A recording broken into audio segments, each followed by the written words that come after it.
Happy Tuesday! This is your Tuesday training on strategies for getting loved ones to support your healthy lifestyle. The beginning of a nutrition or exercise program can be challenging, but getting loved ones to support your healthy lifestyle changes is another story.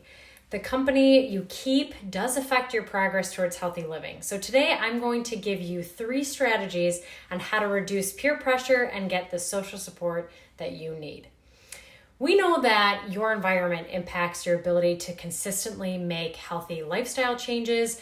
If your home is full of processed and junk food and there are no vegetables in your home, you aren't going to consume vegetables. Clearly, they're not available. But if you are someone who has been working hard to change your habits, but everyone else in your household keeps trying to derail you from that progress, you may feel isolated and alone in your own environment. So the people around you do matter.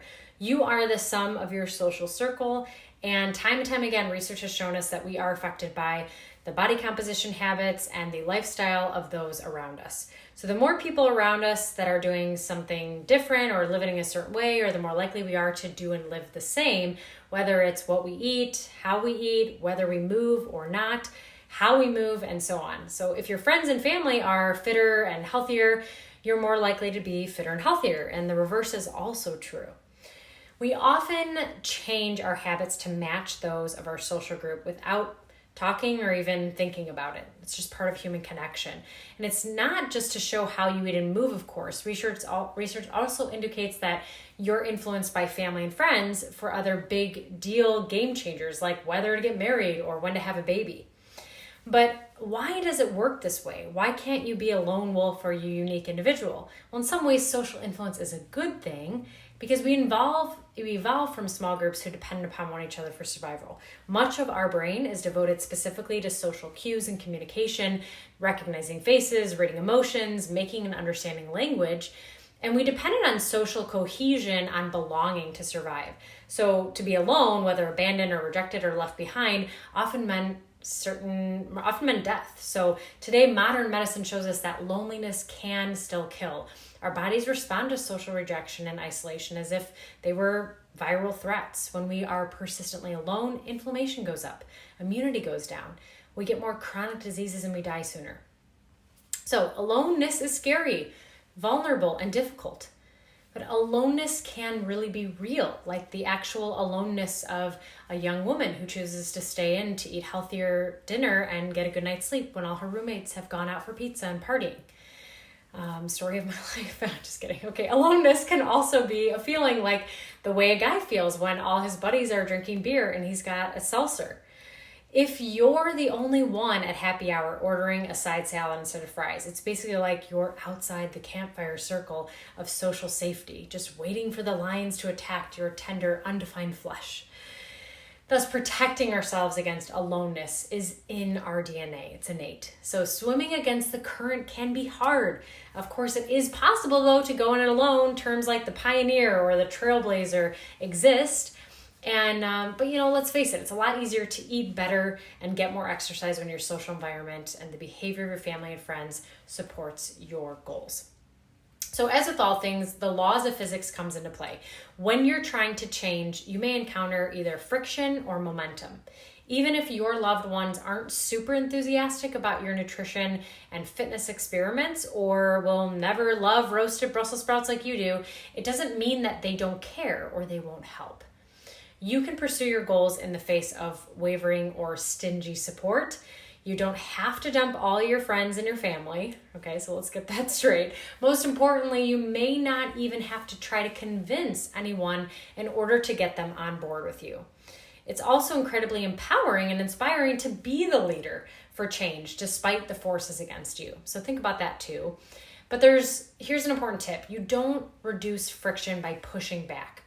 A powerful, healthy lifestyle pioneer is a peaceful one. So try these 3 crucial strategies for getting friends and family to support your healthy lifestyle. First, accept that you may not be right. Step back and embrace some hard truths. How much of the friction that you feel from others is actually created by you internally? Even if you mean well, and even if you're absolutely 100% correct, yes, smoking is bad, yes, vegetables are good, How often have you been judgmental, inconsistent, preachy, self-righteous, dismissive, overenthusiastic, maybe even a bit culty? So what we really want to look at, conversely here, is how often have you been curious? So the opposite. How often have you been interested in others' perspectives, able to deal with diversity and tolerate various viewpoints, be open-minded, empathetic, compassionate, a good listener? So consider this. Maybe right isn't so obvious. All behaviors and choices have a reason to be there. You might not know the reasons, you might not quite understand the reasons, or even agree with some of the reasons. But whatever habits your loved ones are practicing, they are doing them for a reason. In some way, their habits are right for them.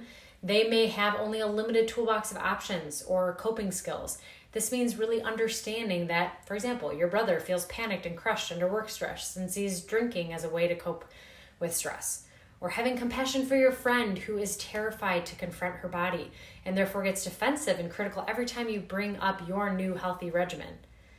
So it's self-consciousness here. When we focus on defending our rightness and proving our loved ones wrong, our perspective becomes very narrow and our relationships become oppositional. So however, when we let go of judgment and choose compassion and empathy, we make room for understanding. Understanding dissolves conflict because it usually shows us that at our core, we are all dealing with the same themes. We're more alike than different. Understanding helps us collaborate instead of clash, connect instead of criticize. And we start to ask the questions like, instead of inducing blame and shame, we invite connection and support. Why are they so different from me? Becomes, when have I dealt with something similar? How can I get them to stop that bad habit? Becomes, what problem is the bad habit trying to solve? What is wrong with them? Becomes, what might they really need? As your loved ones begin to feel more understood and less judged, they may begin to practice more flexibility and less judgment towards your new habits and beliefs too.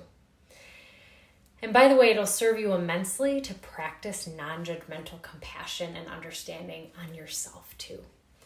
Second tip, be persistent, not pushy.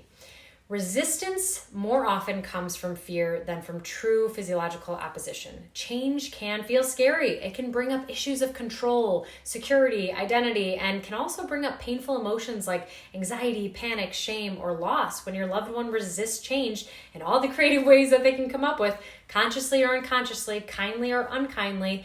What they might actually be feeling underneath it all is fear. Their fear can be the result of thoughts like, what if you become a different person? What if this new food tastes gross? What if your healthy habits make me confront my unhealthy habits? What if people don't accept us?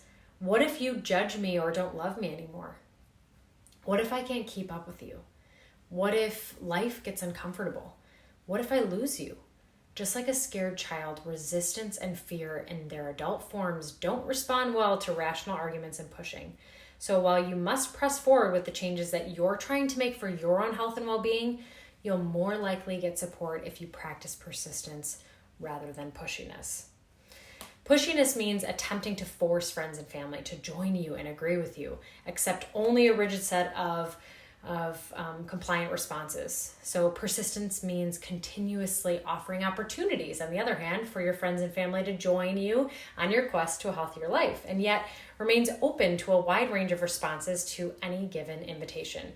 So be persistent, keep offering healthy dishes at the dinner table, keep inviting your friends and family to join you on runs, hikes, and exercise classes, keep having conversations about nutrition and healthy body image, and what it means to have a truly good, capable life.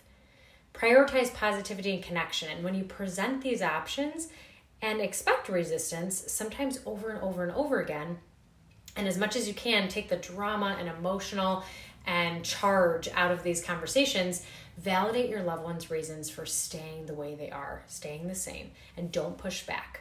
Perhaps when their fear subsides and they realize it's safe to dip their toes in the land of green smoothies and box jumps, your loved ones will join you and you'll ride off into the sunset on your recumbent bikes, drinking coconut water together.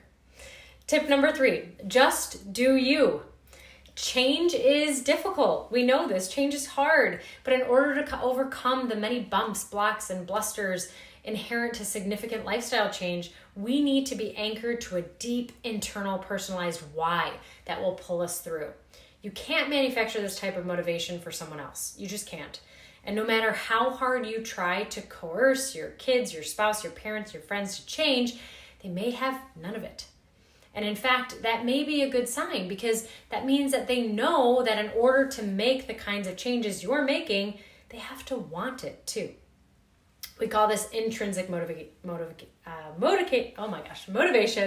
where one's own internal reasons for doing something. So research shows that intrinsic motivation leads to change that is longer lasting and more self-sustaining than extrinsic motivation, doing it for someone else, which is based on the desire to obtain outcomes, from the approval of others. Intrinsic motivation requires deep thought and reflection and may take longer to develop. So respect that your loved ones may take time to connect to their own reasons for eating and moving better. Meanwhile, just do you. Focus on your intrinsic motivations. Stay connected to what's driving you deep inside to make these personal changes. Why does it matter to you? Without ignoring your natural love and concern for your loved ones, let your attention turn inward. Spend more energy on your own growth and development, which could lead to something else amazing. And think about how you feel when you watch someone you love work towards a big goal with heartfelt determination, grit, and bravery. And also think about how you feel when you watch that person persist despite setbacks, failures, and fears. You feel proud of them. Think about how you feel when you watch that person triumph, however messy it is and imperfect, over adversity. You feel inspired. You feel like anything is possible. You feel like maybe you could do something great too. And that is the beautiful irony in doing you. By working towards and achieving a healthier, happier, more confident, and capable version of yourself, you become that inspiration, that positive influence to your family and friends. And it all comes full circle when that little healthy lifestyle wave you started attracts other riders, builds, and then becomes a huge tidal of momentum to carry you to your final objective, a fit, healthy you.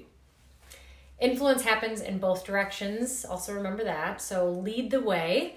And at Move Fully Nourished, we help our one-on-one coaching clients create approach goals. What is an approach goal? Approach goal such as try 2 new vegetables this week, or eat 3 different colors of plants today, or do something that gets you out of breath for 20 minutes, are more likely to help make people feel expansive, creative, interested, and willing. And approach goals can help make the process of change more harmonious, positive, and even fun for you and your family. So we support our clients outside of their social bubble and help our clients see beyond their environment for what kind of change is possible. We at Move Fully Nourished provide an objective perspective and function at times as a sounding board, a voice of reason, and a resource for practical ideas and inspiration, a source of momentum. We also provide our clients with accountability, which is especially important if you are the lifestyle trailblazer in your social circle, because small moments of support can make a huge difference when you're trying to move away from friction and towards momentum. This has been your Tuesday training for this Tuesday. I hope you all have a fantastic rest of your day. Make it a great one.